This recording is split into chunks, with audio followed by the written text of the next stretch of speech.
my father, Robert, used to say, "Blood's thicker than water, family always comes first." It was a mantra drilled into my bones, a creed I blindly followed until the venom in my own blood nearly choked me. My story isn't just about shattered ornaments. It's about unearthing a legacy of secrets, betrayals, and the dangerous choices we make for family. Dakota, a marketing executive with a steely resolve forged in the crucible of loss, found herself a single parent at 34. Mark's death, ruled an accident at a construction site, left a gaping hole in her life and a knot of unease she couldn't shake. Raising 7-year-old Tom was a relentless battle against grief, loneliness, and the creeping suspicion that Mark's death wasn't as accidental as it seemed. Her in-laws, Sarah and James, were her anchors, offering unwavering support and unconditional love. They were everything her own parents, Robert and Linda, weren't.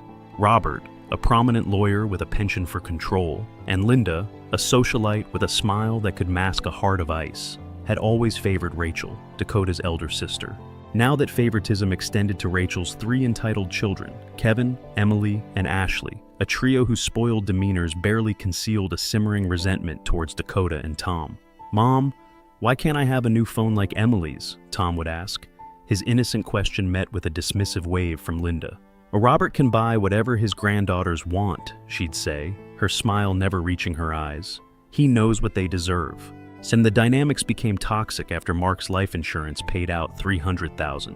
At a tense Sunday dinner, Linda's sugary voice dripped with thinly veiled greed as she inquired, "So, Dakota, what exactly are you planning to do with all that money?" Before Dakota could answer, Rachel, her eyes glinting with a calculated glint, chimed in, "Well, Mom and Dad have been struggling lately. I was thinking, Dakota, maybe we could both help out. I'm sure 500 will be just fine." Dakota's gut clenched. Rachel, whose stay-at-home mom status was largely funded by Jack's tireless work, offering financial assistance? It reeked of manipulation, but as Robert's eyes gleamed with approval and Linda's smile widened, Dakota felt trapped. Of course, she reluctantly agreed, committing to $1,000 a month.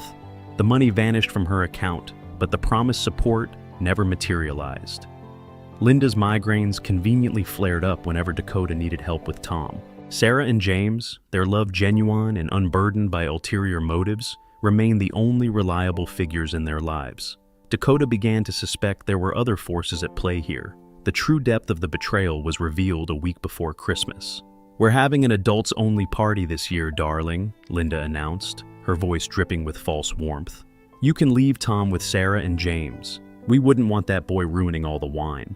The callousness stung, but Dakota masked her fury and made arrangements.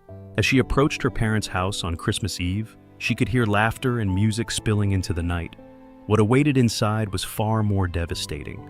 The house was filled with children, Rachel's spoiled trio, and a throng of cousins. The air thrummed with festive cheer, but Dakota felt a chilling wave of isolation wash over her. She tried to find Robert, who was nowhere to be seen. "Where's Tom, dear?" Aunt Marie asked, her brow furrowed with genuine concern. Dakota's throat tightened. She scanned the room, her eyes locking on Linda, who stood near the fireplace, a smug expression on her face. The hypocrisy was blatant, the cruelty deliberate. Suddenly, the lights went out. A collective gasp rippled through the room, followed by nervous laughter as darkness enveloped the house. Dakota saw a fleeting shadow move towards her parents' study, which never opened. She sensed it was Robert, and her heart pounded, and suddenly her head began to spin. She knew where to be. Fueled by a surge of adrenaline, Dakota made her way to the study. The door was locked, but she remembered a hidden key behind a painting her father had always obsessed over. As she inserted the key and slipped inside, the scene that unfolded before her eyes shattered her world. Robert was hunched over his desk, sifting through stacks of documents. The soft glow of a lamp illuminated his face, revealing a mask of grim determination. He looked over his shoulder to see Dakota standing, and his face turned a shade of pale she had never seen before. "What are you doing, Dad?" Dakota demanded, her voice trembling. Robert flinched, his eyes darting around the room. I was just looking for something," he stammered, his voice uncharacteristically unsteady. Dakota didn't believe him. Her gaze swept across the desk, landing on a file labeled Mark Thornton. Her blood ran cold. "What is this?" she whispered, her hand reaching for the file. Robert lunged forward, grabbing her wrist. "Don't touch that, Dakota! You don't understand!" A fierce struggle ensued, the room transforming into a battleground of shattered trust and long-held secrets. Dakota managed to wrench the file from his grasp, her eyes scanning the damning contents. There were contracts, bank statements, and emails that painted a horrifying picture. Robert had been secretly funneling money to Mark's construction company, pressuring him to cut corners on safety regulations. And then there was the last email, a desperate plea from Mark saying he was ready to confess to the authorities about all of it. "You knew, didn't you?" Dakota accused, her voice a venomous whisper. "You knew the company was unsafe, that Mark was being pressured, and you did nothing." Robert's face contorted with a mixture of guilt and defiance. "It was for the family, Dakota. I did what I had to do to protect us." "Protect us?" Dakota spat. "You killed him, all for money and reputation." Just then, Rachel burst into the study, her eyes wide with panic. "What's going on here?" she demanded, her gaze flitting between Dakota and Robert. "Ask Dad," Dakota said, her voice laced with bitter contempt. "He's the reason Mark is dead." Rachel's face paled. "What are you talking about?" Robert tried to deflect, to lie, to manipulate, but Dakota wouldn't let him. She revealed the contents of the file, exposing his dark secrets to Rachel, shattering the carefully constructed facade they had maintained for so long. As Rachel processed the horrifying truth, she turned on Robert with a fury Dakota had never witnessed.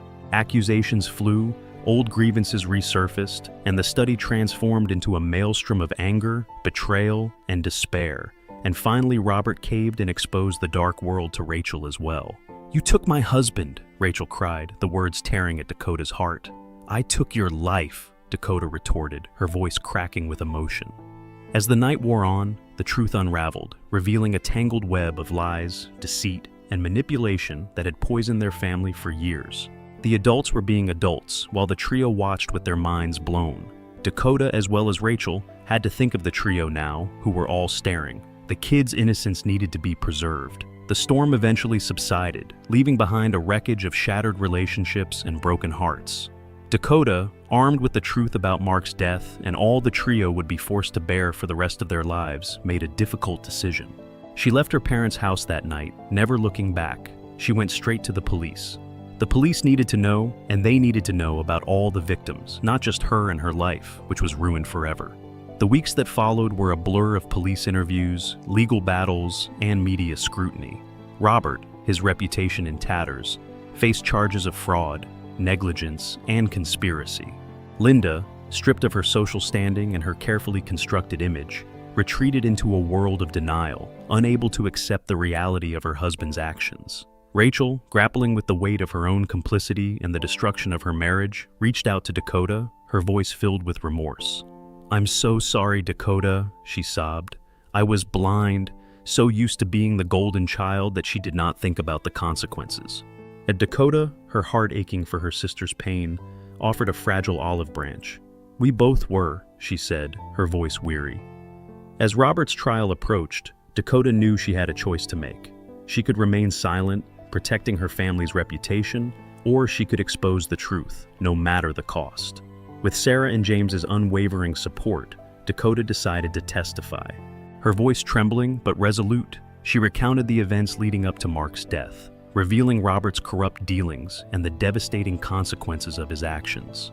The courthouse, filled with the sounds of sniffles and whispers, had never been as loud as it was. The trial was a media frenzy, capturing the attention of the nation. The truth, once buried beneath layers of lies and deceit, was finally brought to light. Robert, stripped of his power and prestige, was found guilty and sentenced to prison. In the wake of the trial, Dakota faced a daunting task: rebuilding her life and creating a stable future for Tom. She started a small marketing consultancy, pouring her energy and determination into building a successful business. She poured her heart into the business, the very thing she always wanted. And Mark's haven, the journal Dakota and Tom held onto it, remained a beacon of hope, a testament to Mark's vision and their family's resilience. But the secrets unearthed had tainted it, casting a shadow over its purpose. With her heart heavy, Dakota made the decision to shut it down, knowing that a new chapter needed to begin. Just then, the trio came over to Dakota, with tears running down their face. Ashley, the oldest one, offered Dakota a chance to keep Mark's haven running, but Dakota just refused. "We need to make sure that everyone finds their happiness, not just keep an old man's dream alive," Dakota replied. This shocked the trio in Dakota because they knew they had to make something of their lives. Years passed. Tom, now a teenager, had a vision for the land. It could be so much more. He looked to Dakota with a spark of hope in his heart. "This would be for the best, Mom. I know what to do," Tom had said. "I can start a foundation." Dakota beamed with a mix of grief and excitement. Dakota worked with the trio, Tom and Rachel, to open the Mark Thornton Foundation. Now, with a bit of work, they were ready to open it. The foundation's goal would be to support families that needed help, whether it was with food, mental health, or legal challenges. It was all thanks to Mark that his legacy would finally get to be written. On the opening day, Dakota looked on with a smile as the foundation began to blossom and help other people she would be forever grateful. Then one day, a new challenge came in the form of a letter. "Mom, what's this?" Tom asked, handing her the mysterious leather-bound book. As Dakota flipped through the pages, Mark's familiar handwriting filled her vision, but that was not what got her. At the end of the book read, Mark Thornton, but the last name wasn't Thornton. It was a name far different than what she could ever imagine. It was a lot. She had been fooled. This wasn't just a journal. It was a roadmap to a hidden inheritance, a truth which had been concealed for far too long. A plan had been concocted in her family decades before Mark's death. It was time for Dakota to find it, and so she took the mantle to correct the wrong, to do what was just. But what would this journey expose to the world for Dakota and her entire family? The revelation in Mark's journal shattered Dakota's carefully constructed reality. Thornton wasn't Mark's real name. It was a fabrication, a shield concealing a far more complicated and potentially dangerous lineage. "He was a Vanderlyn," Tom blurted out, tracing a line of family tree that he and his father had created together. This was the missing piece, the key to unlocking a web of secrets that had been spun for generations. The Vanderlyn, Dakota learned through feverish research and hushed conversations with James, were an old money family with a reputation for ruthless ambition and a history shrouded in scandal. They had a massive fortune during the Gilded Age, but their wealth was built on questionable practices and their influence extended into the highest echelons of power. Mark's father, desperate to escape the Vanderlyn legacy and protect his son from their clutches, had changed his name and severed all ties with the family, but the Vanderlyn hadn't forgotten about Mark. According to the journal, they had been discreetly tracking him for years, waiting for the right moment to draw him back into their fold. And the inheritance Mark had been unknowingly entitled to wasn't just money, it was control, influence, and a legacy that could either elevate or destroy everything Dakota held dear. Dakota, feeling a knot of dread tighten in her stomach, knew she had to protect Tom. This meant uncovering the truth about the Vanderlyn and figuring out why they had waited so long to resurface. She enlisted the help of James, a man of quiet wisdom and unwavering loyalty, who had connections that reached into unexpected corners. They needed to know what the Vanderlyns were planning and how far they were willing to go to get what they wanted. As Dakota delved deeper into the Vanderlyn history, she discovered a series of Yuen Ling events, suspicious business deals, political scandals, and even whispers of foul play. The family was ruthless, willing to sacrifice anyone who stood in their way, and now Tom was in their sights. The first sign that the Vanderlyns were closing in came in the form of a veiled threat. A package arrived at Dakota's house containing a single ornate ornament, a miniature Van Derini family crest intricately crafted from gold and studded with diamonds. It was a message, a reminder that they were watching. Dakota's anxiety grew. She began experiencing strange occurrences around her house, unnerving phone calls and the unsettling feeling of being followed. She knew she had to act fast. She traveled to New York City determined to confront the Vanderlyn head-on. Her search led her to a sprawling estate in the Hudson Valley, a fortress of wealth and power where the family patriarch Arthur Vanderlyn held court. Arthur, a man with piercing blue eyes and a voice that could cut through steel, greeted Dakota with a chilling smile. "Welcome, Miss Thorne," he said, his gaze unwavering. "We've been expecting you." He explained that Mark had been destined to inherit the Vanderlyn empire, and now that responsibility fell to Tom. He promised wealth, influence, and a legacy beyond Dakota's wildest dreams, but Duda saw through his charade. She knew that the Vanderlyns didn't want Tom. They wanted to control him, to use him as a pawn in their twisted game.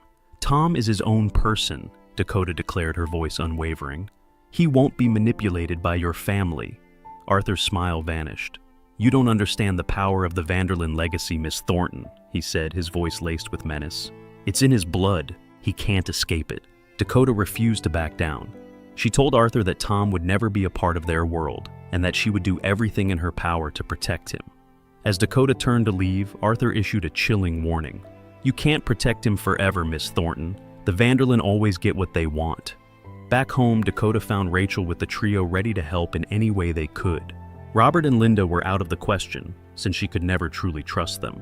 Armed with a growing sense of her paranoia, Dakota turned to law enforcement, for this had all gone to something that wasn't just an old family secret. Meanwhile, Tom received a mysterious scholarship in the form of a letter with a familiar crest that he knew all too well. The scholarship would provide him with all expenses paid for his studies being energy and tech.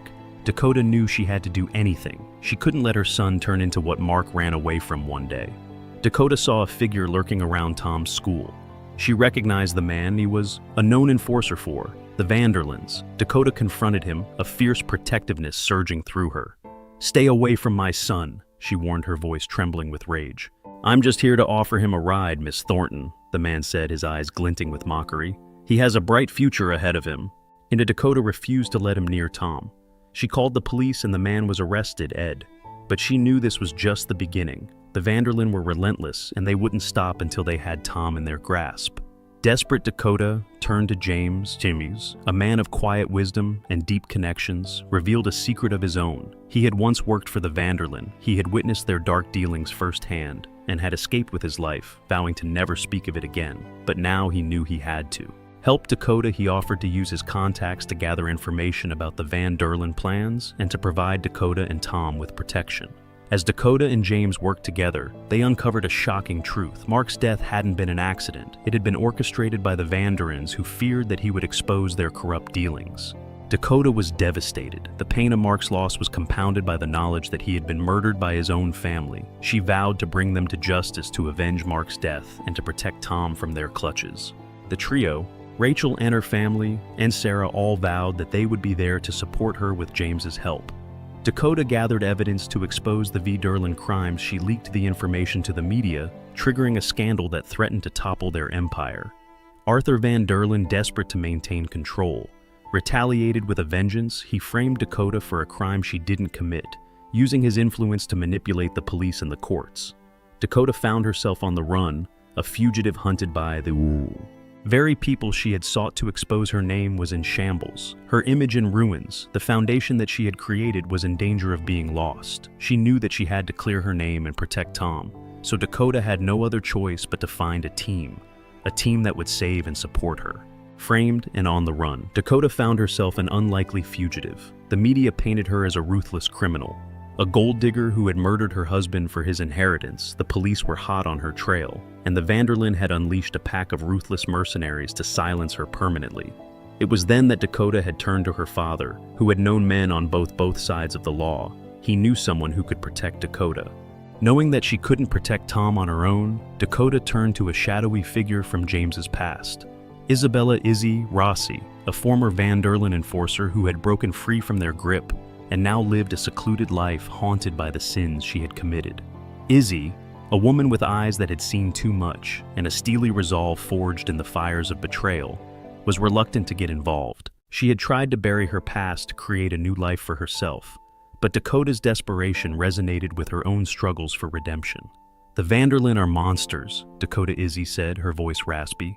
"They'll stop at nothing to get what they want. You're walking into a war you can't win." "I don't have a choice," Dakota replied, her voice trembling with determination. "Tom is all I have left. I'll do whatever it takes to protect him." Izzy, seeing the fire in Dakota's eyes, reluctantly agreed to help.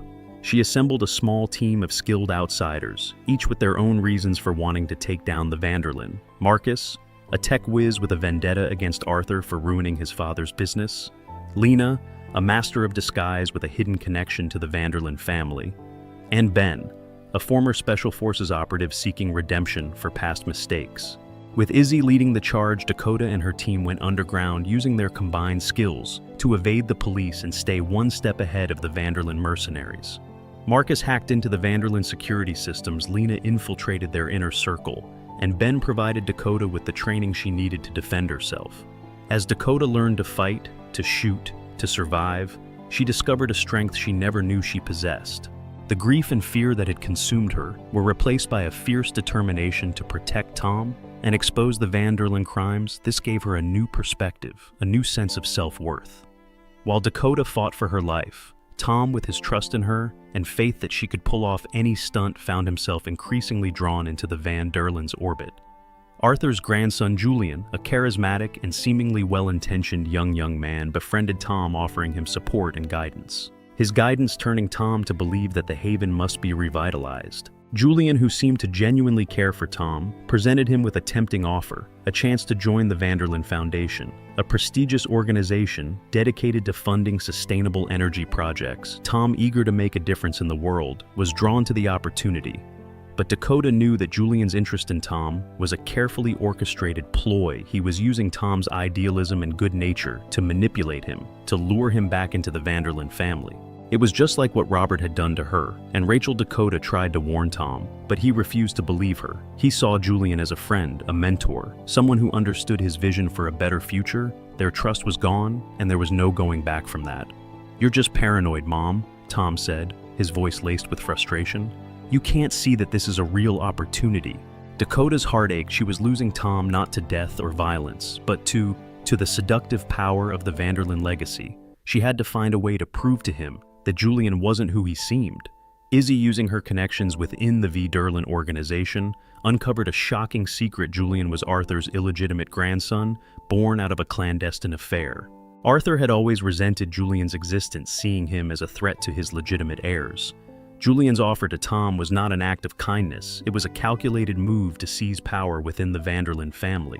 With the help of Lena, infiltrated a Van der Linde fundraising gala, determined to expose Julian's treachery to Tom. The gala was a lavish affair, a glittering showcase of wealth and power. As Dakota made her way through the crowd, she felt a familiar pang of anger and disgust. These were the people who had destroyed her life, who had murdered Mark, who were now trying to manipulate her son. This was the day the new page in Dakota's life was written, as she avenged Mark and stopped the horrors. Just as she found Tom, Julian took to the stage, ready to present him as the Erlin's newest protege. The trio, who had been watching the entire time, looked to Dakota. Taking a deep breath, Dakota stepped into the spotlight. "You don't know the truth," Dakota called out. "You think you're getting the opportunity of a lifetime, but look behind the curtains," she warned. "The Van der Linde ruined my life, and they will ruin you too." The crowd gasped as she launched into her plan, laying bare the secrets and lies that had been concealed for so long. Chaos erupted. Julian, exposed and humiliated, lashed out in anger, his mask of charm shattering to reveal his true nature. Arthur, enraged by Dakota's defiance, ordered his mercenaries to silence her, and a fight broke out. Chaos consumed the Van der Linde Gala. Mercenaries, fueled by years of blind loyalty, clashed with Dakota's ragtag team.